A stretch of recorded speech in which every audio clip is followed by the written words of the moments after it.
शिव मंदिर आस तो कहमु ना आस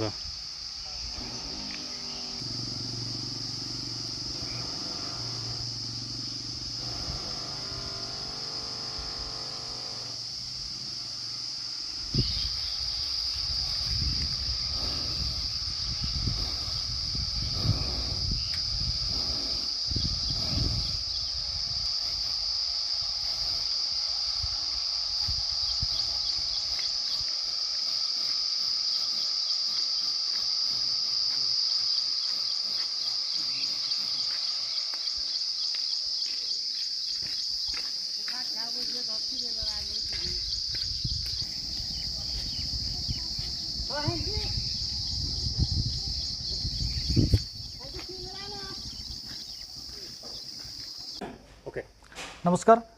आपणकर माध्यम रे आमर ये बुद्धिकुमना पातालेश्वर शिव मंदिर लोकलोचन के आसबार गोटे प्रयास से आपण मानक धन्यवाद जे आमर ये जो यूनिक मंदिरटा सोमवंश शासक माने जिते शासन करते सप्तम और नवम शताब्दी भितर यहाँ तैयारी है और भारत में तो अनेक शैव मंदिर अच्छे किंतु कौशल रेखा पद्धति कामकला जंत्र उपर प्रतिष्ठित मंदिर यही प्रकार समग्र भारत में 4टी अच्छी जेनटा कि आमर होता आगे कहीगले किंतु वर्तमान स्थिति को देखा जदि भी यह प्रत्नतत्व विभाग अधीन अच्छे तथापि यह लोकलोचन को आसी पार ना अनेक प्रस्तर खोदित मूर्ति माने विपर्यस्त अवहेलित अवस्था अच्छे तो एप्रति सरकार विशेष दृष्टि देले आम जहाँ अनुभव करूँ जे भल हे लोकलोचन को आसीपर और यार ऐतिह्यपूर्ण इतिहास दृष्टि को आसब। धन्यवाद। बुद्धिकुमना पातालेश्वर मंदिर यह बहुत प्राचीन मंदिर यह सोमवंशी राजा अष्टम शताब्दी नवम शताब्दी रे तैयारी होती बर्तमान यह प्रत्नतत्व विभाग रे अधीनस्थ अच्छी किंतु यह तार रक्षणाबेक्षण बहुत कम हो तेणु आम प्रत्नतत्व विभाग को दृष्टि आकर्षण करूँ जे जो मंदिर जो कलाकृति थिला से कलाकृति गुड़िक धीरे धीरे सब वर्षा रे बा विभिन्न बहुत पुराना होता सब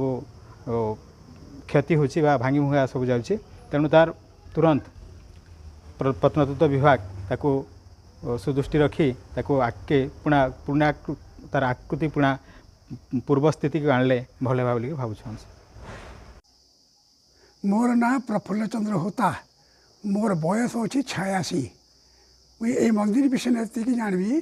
जे 1985 कमिशनर आसी ब्रह्मपुर और से मत संपादक सेक्रेटरी रखीदे तो से दिन मुझे मंदिर सहित जड़ित अच्छे से समय थी जहाँ शिलालेखार जना पड़े इटा सोमवंशीय राजा माने 700 रु 800 ख्रीटाब्द भितर करते यही मंदिरटा अद्वितीय भारत सरकार यहाँ के the soul of incredible of India बोली मान्यता देती वर्तमान यही मंदिर विषय निकली कारुकार्य अष्टकोणी मंदिर शिव मंदिर एपरी 4टी मंदिर भारत वर्ष देखा जासी गोटे रानीपुर झरिएल बुद्धिकुमना आ मध्य प्रदेश 8 भर धोबई यही से समय एका समय इटा तैयारी मंदिर ये विभिन्न प्रकार आकृति और विशिष्ट इटा तैयारी यहीपरी इटा बर्तमान सुधा कौन देखा नहीं मिले बर्तमान 100 वर्ष है जो वर्षा पानी खाई विभिन्न से अक्षुण्ण भावन अच्छे ये मंदिर गात्र अनेक चित्र देखा मिले एवं यही मंदिर बाम पार्श्व माँ चंडी स्थापन अच्छे सम्मुखें वृषभ मंडी अच्छे शुणा जाए कि यह कोला पहाड़ ये वृषभर मुख को भांगी देता वृषभ सामने अच्छा माने बुद्धदेव माने भंगा मूर्ति से पाखे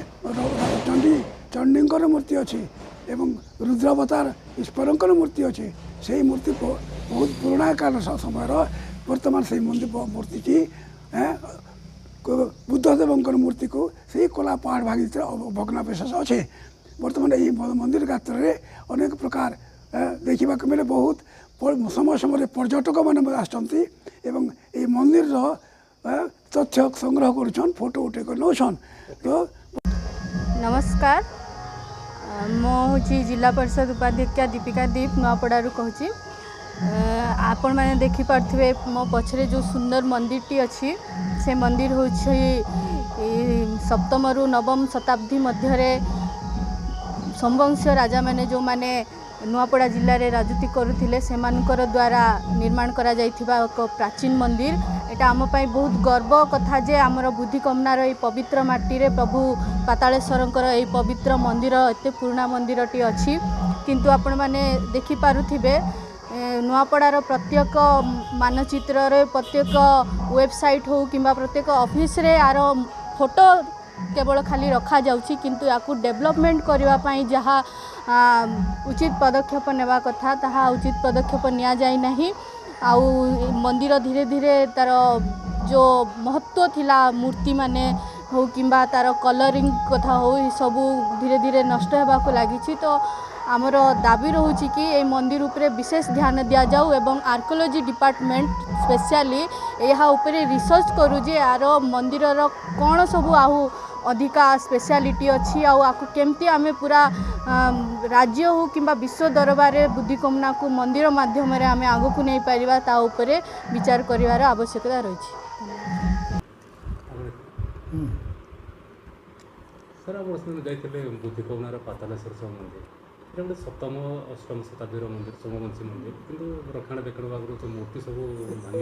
नष्ट एवं पर्यटन विभाग अनुदान देइछंती आमे यार एस्टिमेट करने सुपरिटेंडिंग इंजीनियर R&B खड़ियाल को देचु से एस्टिमेट कलापर से ही एग्जीक्यूटेंट हेबे